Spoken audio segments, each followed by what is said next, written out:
Hello, peoples! Olá, Brasil! Vamos fechar o mês das mulheres com um tema denso, importante, delicado e necessário. É um vídeo que eu nunca peço nada disso, nunca. Mas é um vídeo que, honestamente, se você não tem nada a acrescentar, se você não tem nada a comentar de positivo, reserve seu direito de não comentar. Um assunto que envolve diversas facetas da existência humana, porque ele tá envolvendo política, ele tá envolvendo experiência pessoal, ele tá envolvendo tortura, pessoas que morreram. Eu acho que isso, acima de tudo, deve ser respeitado. Se você não concorda com alguma coisa e você não tem uma maneira respeitosa de colocar isso... A gente tem outros milhões de vídeos pra você assistir. Exatamente. E se você tem, por favor, comente. Por favor, comente. Será muito bem-vindo. Usou como base 2 livros, a princípio. Eles estão aqui do Marcelo Rubens Paiva, K, do Bernardo Kuzinski, e um acervo de cinema. A gente usou o Yara, Em Busca de Yara, da Lúcia Murat, Que Bom Te Ver Viva. E um documentário de Memórias Femininas na Ditadura da UFRJ. Que inclusive tá no YouTube, a gente pode deixar Esses aqui. Esses últimos 2 estão no YouTube, Em Busca de Yara também para alugar no YouTube. Tá? Claro que esse acervo é gigantesco, existem 1 milhão de livros, 1 milhão de filmes, mas a gente não quer esgotar o tema aqui. Não, só que a gente também não precisa falar aqui durante a vida inteira. Então a gente fez esse recorte. A gente abre aqui um debate pra vocês sugerirem novas leituras e novos materiais. Com relação aos livros, vamos esclarecer os personagens que são trabalhados nesses livros. Ainda Estou Aqui, do Marcelo Rubens Paiva, é um livro que gira em torno da Eunice Paiva, que é a viúva do Rubens Paiva, que foi um deputado cassado em 64. Em 71, ele desapareceu. Ele foi preso na própria casa. Eles levaram ela também, né? Ele é levado. No dia seguinte, a filha mais velha presente e a Eunice Paiva são levadas, a filha é liberada no mesmo dia e a Eunice Paiva passa 12 dias presa. Isso. E o Marcelo Rubens Paiva tá trabalhando não só a memória da mãe, porque agora a mãe dele tem Alzheimer, e é um livro muito interessante, ficcionalmente falando, porque ele trabalha com o tema da memória também. Mas ele é principalmente sobre a Eunice Paiva e sobre a luta dela pelo reconhecimento do que aconteceu com o Rubens Paiva e criando 5 filhos sozinha depois disso, ficando viúva aos 41 anos. As várias Eunices, né? As várias Eunices. É maravilhoso, como eu achei. É um livro lindíssimo. É uma das coisas mais interessantes do livro, que raramente nós somos generosos conosco e com aqueles que nós conhecemos, em admitir que nós não somos uma pessoa só. Yara foi uma militante. O filme, o documentário, é feito pela sobrinha da Yara, Em Busca de Yara, justamente porque Yara era uma militante da luta armada.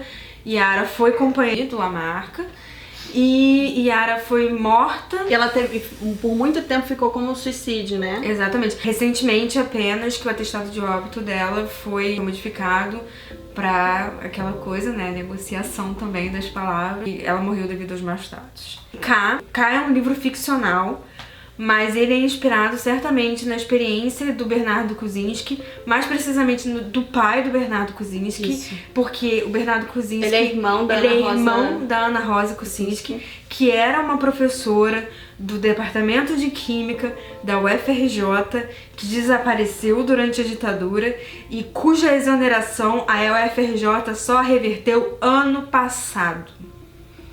Esse livro vai virar filme ano que vem. E é um livro sensacional. Embora é muito gostoso, porque a abordagem dele é completamente diferente do Marcelo Rubens Paiva. Ele coloca como se fossem contos, assim. Então, assim, a gente tem o K, né, o pai, Kuzinski, mas a gente tem outros relatos ali que ele diz assim, ó, é tudo inventado, mas tudo existiu. Mas é tudo verdade. E daí os filmes, enfim, os filmes são documentários que Você Está Viva, da Lúcia Murat, que é super recomendo. Tem no YouTube ele completo com a Irene Ravache. Ele é barra ficção, barra documentário. São mulheres falando da própria experiência e a Irene Ravache dá voz à Lúcia Murat, né? E enfim, vários depoimentos anônimos que tem gente que também não tá afim de falar, né? Do FRJ também tem no YouTube, são várias entrevistas, inclusive com a Vera Rubens Paiva, que é irmã do Marcelo Rubens Paiva. Ela tá nesse documentário. Enfim, tem muito material. E por que tem muito material se a gente não fala sobre isso? Por que a gente tá falando sobre as mulheres na ditadura sob uma perspectiva... A gente no geral, né? Claro, na academia isso se trata muito. Esse filme da FRJ, deixa eu só resgatar essa pergunta. Ele começa com uma pergunta que foi o que me guiou pra pensar tudo que a gente poderia falar aqui, que é: há uma forma de violência específica de gênero em condições de violência e de enfrentamento a um regime de exceção? Pensa aí. Óbvio, né? Eu li um livro que é uma puta indicação aqui, que se chama Luta, um substantivo feminino, sobre as mulheres na ditadura, mulheres que foram presas, mulheres que foram torturadas, mulheres que foram desaparecidas. E é muito curioso como justamente se diminui o papel delas na própria luta armada. A própria Dilma era do Palmares, mas além disso, o livro é muito interessante quando ele fala que a própria tortura, ela é uma violência de gênero, porque ela tem um cunho sexual muito grande. Aí você vai me falar assim, o cara também era estuprado com pau de arara. Era sim, mas o cara era estuprado com pau de arara justamente porque isso emascula. E aí você tem que pensar até que ponto a violência de gênero, ela não pula esse degrau pra justamente aquilo que torna o homem uma mulher ser considerado violência. Existe um documentário, Vlado, acho que é Vlado, né? Existe um casal que os dois foram presos e uma das torturas do rapaz foi assistir a mulher sendo estuprada. Eu nunca me esqueço desse depoimento. E é isso, né? Você violenta o cara violentando a mulher. E uma das torturas mais comuns entre as mulheres, além do estupro, evidentemente, você levar o filho da mulher... Bebê, gente. Bebê, enfim... Ou levar a mãe, ou levar a irmã, ou... Mesmo que você não faça nada fisicamente com aquela pessoa, mas você demonstrar: eu tenho o poder dessa pessoa. Então, isso é muito forte. Um dos relatos desses filmes me chama muita atenção, que elas eram continuamente estupradas, a maioria delas. E uma delas, como tinha acabado de ter neném, ainda tinha leite. E daí ela tomava injeção pra parar de lactar. O torturador não sentia tesão em estuprá-la dessa maneira. E eu tava assistindo esses documentários e é uma coisa que vai te consumindo, especialmente se você é mulher. É uma violência de alma, cara. A tortura, ela é humilhante em todo e qualquer grau. Gênero, e pra qualquer gênero. Mas assim, assisti a época em que a Comissão da Verdade do Rio de Janeiro começou com a fase dos depoimentos e dos depoimentos públicos e reconhecimento público da anistia. Eu trabalhava no CPDOC. E eu lembro que quando a Dulce Pandolfi, que é uma socióloga, uma cientista política, muito reconhecida no meio, muito reconhecida, que na época trabalhava na FGV, eu lembro que quando ela foi dar o depoimento dela, o CPDOC parou pra assistir. Porque enquanto eu ouvia falar, e ela falava de coisas do tipo: eu tava nua e colocaram um jacaré em cima de mim, inseriram baratas na minha vagina. Recorrente isso. O torturador, ele nem tinha começado o interrogatório quando ele começou a me dedar, quando ele começou a... Ele fez aquilo porque... E é muito óbvio que eles faziam esse tipo de coisa porque elas eram mulheres. Ela foi cobaia de aulas de tortura. Foi. Tem um depoimento que enfim, eu não vou lembrar agora o nome, mas ela dizia que ela pedia pra ir pro pau de arara e ele falava: ela não precisa do pau de arara porque ela seria estuprada. Essa aí vai gozar e vai delatar, assim. E eu fiquei muito chocada. Também tem os depoimentos de como elas tentavam usar coisas que pertencem à mulher. Por exemplo, a menstruação, eles não gostavam quando elas estavam menstruadas. Então elas tinham um sistema de sempre ter um absorvente usado como uma forma de se proteger. A mesma coisa, você comentou comigo o negócio da maternidade. Aconteciam várias coisas, mas quando uma pessoa nascia ali dentro... Uma das coisas mais bonitas de tudo que eu li e vi, que foi uma das coisas que mais me tocou, foi o uso da maternidade como um ato revolucionário. E isso é lindo, lindo, lindo, lindo. Todas elas, sem exceção, todas as que falaram, tiveram filhos depois, algumas tiveram filho dentro da prisão, e elas usaram a ideia de que eles podem me matar, mas a revolução vai continuar a partir dos meus filhos. E isso é emocionante. A vida, né? Dentro daquele lugar de morte. Eu tenho o poder de gerar vidas num lugar morto. E eu vou fazer isso. Bem forte, assim, no depoimento da Dulce, a filha dela tava na plateia. Sabe quando a pessoa, ela nem se move, mas ela só chora?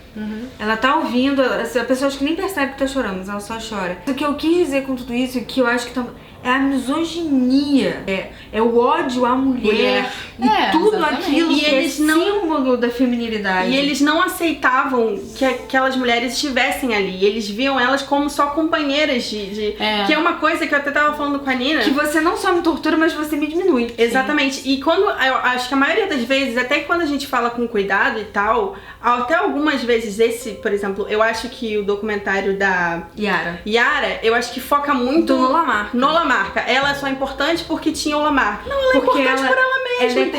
Quase... Uma coisa que me incomodou no documentário é que, assim, ao mesmo tempo que eu entendo, e também não vou entrar em grandes críticas, porque afinal de contas é um trabalho feito pela sobrinha Sim. dela. Uma coisa que me incomodou no documentário é que ela é quase a Pixie Girl. Parece aqueles filmes, aquelas comédias românticas super pseudo-moderninhas em que elas só existem pra alegrar e dar sentido à vida do protagonista.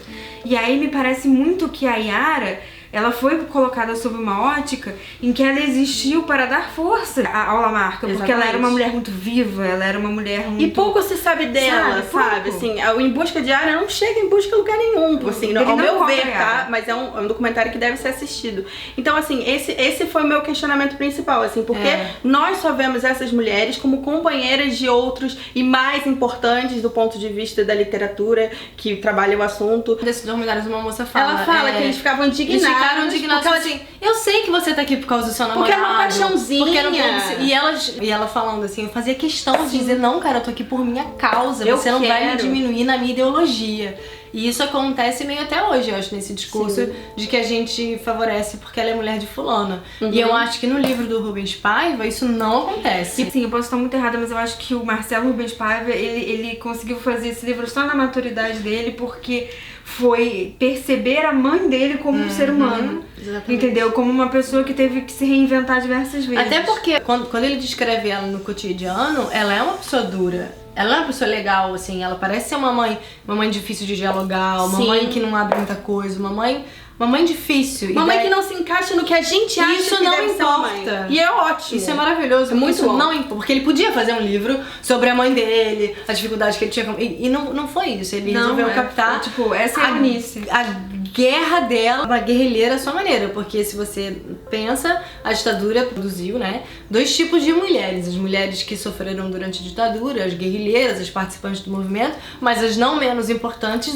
viúvas, a própria viúva do Herzog, que são mulheres que perderam os seus maridos numa época... São Marias e Clarice. E eles Exatamente. Não, e numa época em que é o caso da Eunice, e eu posso falar uma leviandade, mas acho que é o caso da Clarice Herzog, que elas viviam com os maridos de uma maneira tradicional, elas não necessariamente trabalhavam, elas tinham um sustento por um milhão de motivos que não cabe aqui. Clarice Herzog, eu acho que tinha acabado de parar de trabalhar pra Foi porque ficar com eles os foram filhos. lá pra fora, lembra? Eles foram fazer um curso em Londres, foi quando ele Eles voltou, depois ele voltou. trabalhavam na BBC. Isso, então são mulheres que dependem deles emocionalmente, financeiramente, enfim, como uma estrutura familiar. Quando o Rubens Paiva, ou enfim, o Herzog, eles morrem ou desaparecem, o que é a comemoração do atestado de óbito? Você pode recuperar ações, o apartamento, a pensão, você pode retomar a sua vida financeiramente, nem esse isso foi dado. direito, que é meu também, Pra vocês né? terem E uma aí- noção, o seguro de vida do Rubens Paiva Sabe? em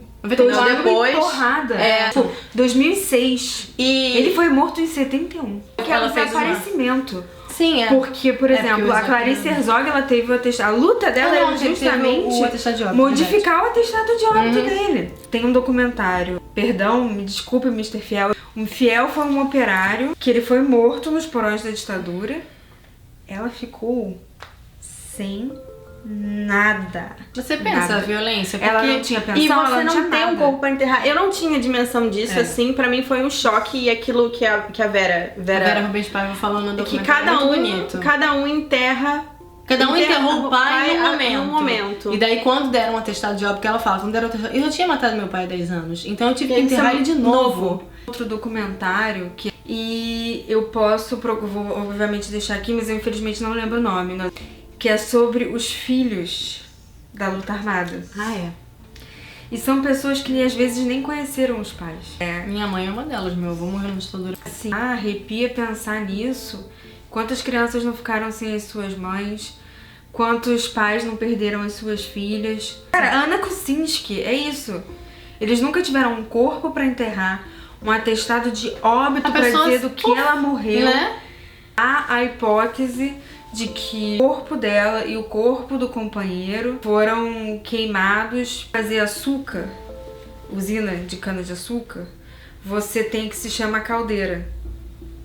Aquilo é um calor quase imensurável. Imagina-se pelas investigações da Comissão da Verdade que Ana Kuczynski tenha sido um dos mortos e desaparecidos na ditadura, cujo corpo tenha sido incinerado nessas caldeiras. Uma coisa é você não dar a resposta naquela época, mas hoje você já pode, né? Hoje já pode, né? É óbvio que a ditadura é uma coisa completamente odiosa e nojenta, enfim. Mas, então me diz o que aconteceu. Tudo bem, você pegou meu marido, mas ok, eu quero saber como ele morreu, onde ele morreu. Porque é uma violência. Falam também que como as mulheres de esquerda, elas eram inferiores porque elas eram sujas, na visão deles, óbvio, sujas, elas eram putas, então assim, eles viam aquilo e aí aquilo era a porta de entrada pra tudo que eles poderiam fazer, entendeu? Num desses documentários, no final da década de 70, as mulheres fizeram duas revistas, Nós Mulheres e Brasil Mulher, no final da década de 70, pra debater o lugar da mulher nesse regime de exceção. Outra coisa que eu acho curiosa é um documentário muito legal chamado Memória de Uso Cotidiano, como os homenageados da ditadura são os homens. Sempre, gente. Sempre. Mas é muito fácil, faz um exercício aí. Agora não dá porque você já assistiu o vídeo, mas assim, fecha o olhinho e pensa assim, 5 nomes da ditadura. Quem você estudou na escola? 5 nomes da ditadura.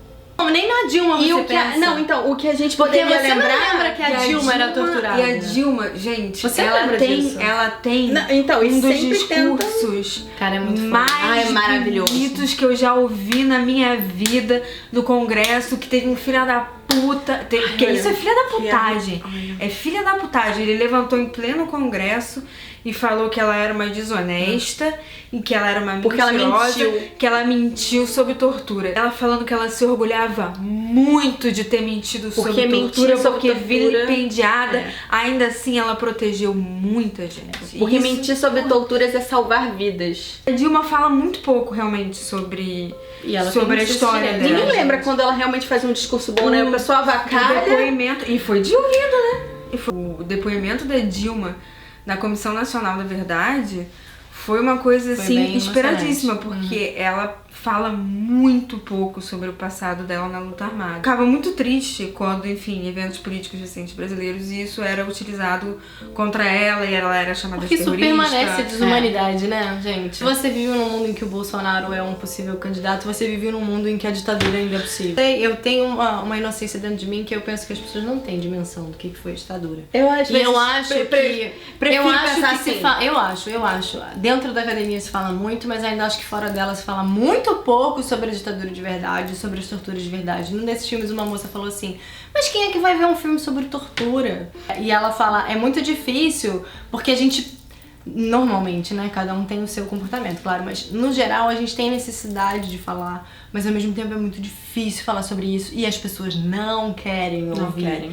Porque se você não passou por isso, ai, que coisa horrível, ai, vou ter pesadelo, ai. E as pessoas querem falar, por que as pessoas querem falar, gente? Porque isso tem 50 anos, porque as pessoas ainda estão vivas, porque os torturadores estão por aí, e se um Bolsonaro está como candidato, isso significa que isso é possível novamente. Então, a gente devia falar mais sobre isso, e eu acho que esses filmes, esses livros, são relatos muito importantes pra esse momento, né? E eu mesmo com a faculdade, mesmo com as disciplinas, peguei isso tudo, assim, fiz uma imersão e senti assim 1%, sabe? Nossa, com certeza. A gente, é por isso que eu difícil. acho que a tua teoria pode ser válida, porque eu acho que as pessoas realmente, se a gente às vezes não consegue... Não é difícil, eu não tô dizendo que é uma coisa tranquila, não é, mas eu acho que a gente precisa visitar a nossa história. Há uma necessidade, tange a ditadura, de políticas públicas de memória muito forte, mas a gente também tem que lembrar que a gente tem um discurso construído desde 1979, que é a nossa lei da anistia completa, ampla e irrestrita, e que a gente teve uma abertura que foi negociada pelos militares. A maneira cultural de lidar com o nosso passado autoritário é o esquecimento. É botar debaixo do tapete. Porque é isso que a nossa lei da anistia nos proporciona. Gente que torturou, gente que sancionou o terror de Estado e não vem aqui. E aí, por isso que eu falei, se você não tem nada agradável, se você não tem nada a contribuir nesse vídeo, não comente. E não compare quem fez luta armada, porque nenhuma luta armada vai chegar ao nível do terror de Estado. Claro que não, gente. É um aparelho estatal burocrático feito pra desumanizar os seus E a cidadãos. luta armada é uma resposta, A né? luta- Ela faz esse tipo de atrocidade, né, gente? Porque isso é o que a gente sabe. E também é importante lembrar que o que a gente sabe, mesmo assim com esses problemas, a gente ainda tem a questão de ser uma classe média, uma elite branca. Então, assim, existem muitas outras coisas. A gente não fala de operário. Achei muito interessante que o Marcelo Rubens Paiva colocou o Krenak, colocou índios, né? Porque, enfim, foi também terrível. Vários documentos, assim, tinha uma cadeia só pra índios, enfim. E eles tinham todo um sistema de tortura específico. Mas também eu acho que ele só colocou porque a mãe dele era uma militante da questão. Da causa Depois indígena. disso tudo, ela abraçou a questão indígena como E a questão da militância. anistia, e eu acho muito bonito que ele fala assim, eu não via vingança, porque deve ser muito difícil, né? E ele falava, eu não via vingança nos olhos dela. E ela foi uma das figuras mais importantes na democratização, no movimento da anistia. Então, é um livro muito bonito, é um livro que a gente super recomenda. O Marcelo Rubens Paiva é o cara que escreveu Feliz Ano Velho. A princípio, mês que Agora vem... é esse. A princípio, mês que vem teremos vídeo extra porque ele nos encantou. Porque precisamos. Estamos apaixonados. Precisamos. Do modo, é um livro bem legal para entender um pouco esse Muito contexto. legal. E é um livro muito bonito. E pra mim, uma das coisas mais bonitas desse livro é que o primeiro capítulo é sobre ela. Ele indo interditar ela porque ela tá com Alzheimer. Alzheimer e a memória, né, nesse episódio são coisas super, super importantes. E eu achei super bonito, assim.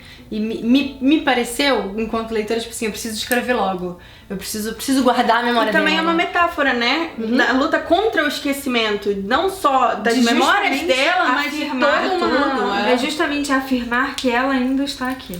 Recomendo de novo, luta é um substantivo feminino. Vamos ler, gente, sobre isso. Tem muita gente que a gente não conhece. muita gente. gente. Que, por exemplo, a Carol tá falando, elite, intelectual, blá blá blá blá. É muita menina de colégio, de ensino médio, sabe? Colegial de 14 anos, que não tinha nada a ver com nada. Mesmo que tivesse. Pra gente começar a debater. Esse é um vídeo que a gente pode trazer outras vezes se for de interesse, se vocês quiserem indicar outras coisas. E, enfim, é um assunto muito vasto, muito sério, muito denso, que eu acho muitíssimo pouco falado. Não só as mulheres na ditadura, Mas como as minorias antes. nas ditaduras, a ditadura. E, pô, a ditadura fez 50 anos, 3 anos atrás, e eu me lembro que foi um frisson, blá, blá, blá, blá, mas mesmo assim Foi um foi frisson assim, me faltou. de ouvir que foi um frisson daquelas coisas assim que dá vontade de você dar um tiro gente. na cara, que Não faz isso não, é tá? de sair finalmente o relatório da Comissão Nacional da Verdade e nego virar falar que tá incompleto porque não tem o outro lado. Mas o outro lado é muito bem documentado, né, meu amor? Então, beijos. Beijo, até mês que vem.